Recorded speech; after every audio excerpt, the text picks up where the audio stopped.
Credo che Renzi debba pensare che per vincere in Italia bisogna una delle grandi regioni come il Veneto, che è motore dell'economia, dello sviluppo di questo nostro territorio, debba comunque guardare al centro-sinistra e alla sua leadership.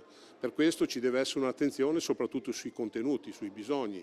Matteo Renzi non si dimentichi del Veneto. L'appello viene dai consiglieri regionali del suo partito, per alcuni dei quali il trauma dell'avvicendamento col predecessore Enrico Letta rimane una ferita aperta. Io sono tra quelli fortemente critici per le modalità, per i rapporti umani, per anche le valutazioni nei confronti di Enrico Letta, che si è assunto la responsabilità di tenere in mano il Paese e di evitare una crisi ben peggiore per l'Italia nel corso di questi 10 mesi. L'effetto Renzi sul PD regionale si è già fatto sentire. Se la segretaria uscente Rosanna Filippin, già bersaniana di ferro, arriva a escludere la candidatura a governatore, sia di Zanonato che di Variati, sollecitando un rinnovamento, il suo successore renziano Roger De Menec mette al centro dell'agenda la riduzione delle tasse e il sostegno alle imprese.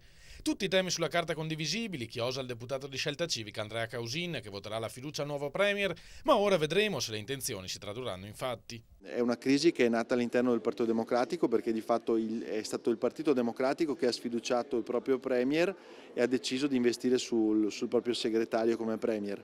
E le condizioni di partenza sono le stesse, per cui se Renzi ha un quid in più e ce lo metterà, si riuscirà a fare di più.